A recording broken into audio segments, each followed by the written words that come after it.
Hi everybody and welcome back to M Budgets. My name is Emma and I'm a 19-year-old budgeter trying to inspire more people my age to get into budgeting. So I don't think I've mentioned this in a while, but the software that you are looking at is called YNAB, or You Need a Budget, which is what I use for all of my budgeting because I would not be able to function without it. So I thought I would just give that another shout out. YNAB is amazing. I'll give you a 34-day free trial without even having to put in your credit card information. And if you're a student, you can get a year of free YNAB. So they're really awesome and I love them. So let's get into budgeting. This is going to be my first paycheck of February. So let's see what we can do.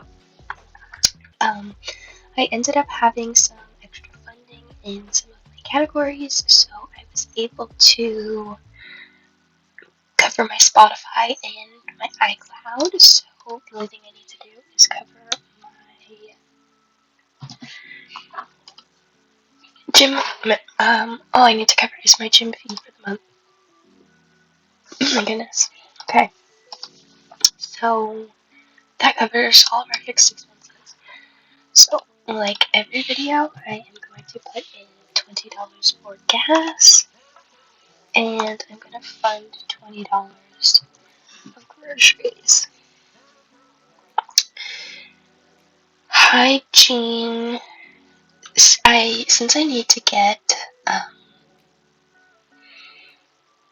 more mascara and I need to get some melatonin, I'm going to put in 1935 instead of 935, just so that I have some extra buffer room. I'm going to put in $5 to my treats category.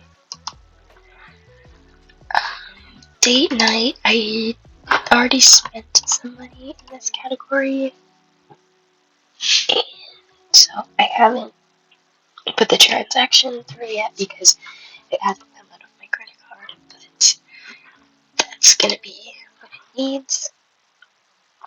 And I'm gonna put $20 in Max's category. Max is he's almost 2, he's turning 2 in April, but he's my dog. And then spending is not getting anything. Let's see, okay. We're gonna skip over my sinking funds right now, and we're gonna go to school savings, and we are going to put in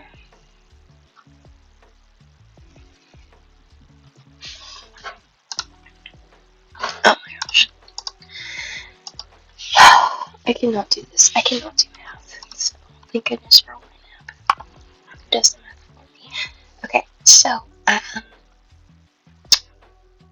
yeah, we're covering enough to get me up to $1,000 so that I can put that into a GIC and earn some more interest than I would earn in just my regular savings account. So then for life events, I'm going to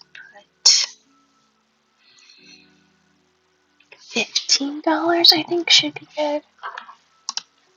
Just because Valentine's Day is coming up, and then Easter and Mother's Day. I don't think I have any birthdays until my own birthday, which is in September, so I don't need to cover too much, but I don't mind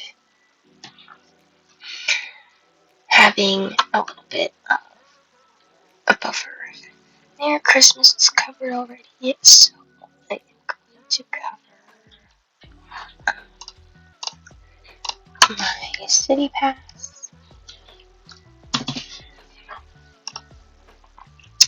and cover souvenirs. So that leaves $23.44, which I think I'm gonna throw into the new phone category. Okay, so let's just take a look all of the categories. So all of my fixed expenses are funded for the month. And then 20 for gas, 20 for groceries. That should be fine to cover me until the 23rd. $30 in hygiene. I think this is a good rough estimate because I usually like to have kind of a little bit of a buffer in here each month. My mascara is going to be like $9.50, and then my melatonin. So treats, I'm trying to reduce my spending in treats because I think what I spent in November and December was astronomical, and so this is just enough to get me, I think, 2 iced coffees a month. So we're gonna try and stick with that. I'm trying to be less impulsive with my spending and make sure that I am really thinking through all of my purchases before I buy anything. January was a little bit of not great, but we're getting better. So then date night, this is already spent. Like I said, I'm just waiting for that to come out of my credit card. Max has $20 if he needs treats or anything, which I think is fine. License renewal and YNAB is, they're both on track. That's good. We do need $68.73 more in my phone category for this month. Max's obedience classes. I'm not sure if and when I'm going to fund that. I don't know, because I go back and forth because he's very smart. He's just stubborn. And I don't know if obedience classes is going to help that, or I don't know. So that's why I haven't, it's here to remind me of it, but I haven't been funding it as of yet. Vacation is just kind of the broad category for when I'm saving. But because I'm going to Chicago this year, I have it broken down into, I guess I can move this up here because I already paid for that. These are just the broken down costs of exactly what I'm going to need. So I have these as the savings builders. So I'm going to need a little bit more for that. And then Christmas is on track, I think. What's my goal? My goal is $200. I might have to bump this up to $250 maybe, but honestly, it's fine. I can worry about that in more like October, November. This is just kind of as a reminder of me to put a little bit of money away, just so that I'm not spending everything all at once. And then say I Christmas shop fairly early, so like I'll be looking for stuff in August. So this is kind of nice though, because now I have the money here, and so if I find something that's like perfect for someone, I can take it out of this, and I don't have to worry about taking it out of like other categories, life events. This is fine. Like I said, if I don't use this all, it's fine to have a little bit of a buffer because there are always going to be holidays and stuff coming up. And then school savings, this is good. So I am going to put this in a GIC soon, and then we will start over at 0, which is kind of, that's what I've been doing. So let's just see how much we're underfunded by. 235, and then if I put 40, okay, that's actually perfect. I don't know how it worked out so even like that. But this is 275 is basically my base paycheck if I work the exact hours I'm scheduled for and no extra hours. So that covers the most important things. And then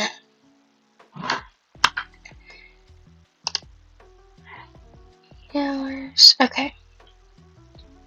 So that covers, yeah, okay.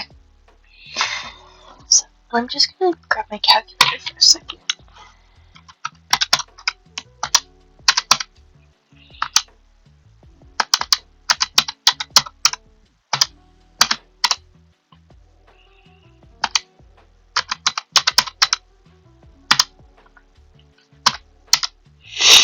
Okay, so basically, to cover all of this, I would have to work an extra 5 hours. And I'm not sure if I'm going to get that. Like an extra 5 hours on top of my regular schedule. So, we'll see. I might be working full-time the 19th to the 23rd.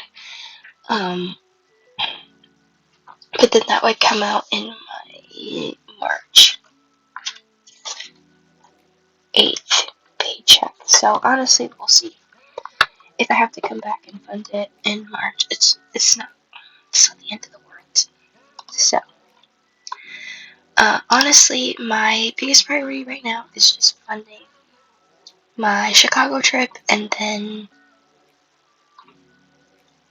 well, I mean, obviously I have bigger priorities first, but out of my savings goals, which is my Chicago trip and my new film trip, Chicago is more important to me. So thank you so much to everybody for watching and all of my new subscribers. Also, I'm sorry there was no video for last paycheck. I recorded it and then realized I didn't have the microphone on, so I basically just have the screen recording, and I've been too busy to like try and figure out how to voice over it, so I've just been super stressful with midterms coming up and everything. So hopefully I get this video out on time for you guys. So again, thank you so much to everyone for subscribing, and thank you so much. I've gotten quite a few really supportive comments, which mean a lot for me, because I know a lot of other people who make YNAB videos are more set up in life, I guess. They're older, they have a full-time job, and you know, a lot of them have kids and stuff. I mean, I do consider my dog Max my child, but I'm not the only person funding his life. So, but you know what I mean. I work anywhere from 9 to 20 hours a week, and I'm a full-time university student, so it's definitely a little bit different, and it may be less fun to watch because I don't have excess amount of money to spend or budget with, really. But I am just trying to do the best for me, and I think I find all YNAB videos so interesting. I love budgeting videos, so I make these videos just because maybe there's someone else out there closer to my age watching these videos and trying to figure out how to budget on a lower income. So that being said, again, thank you so much for watching, and hopefully I'll see you in the next one. Bye.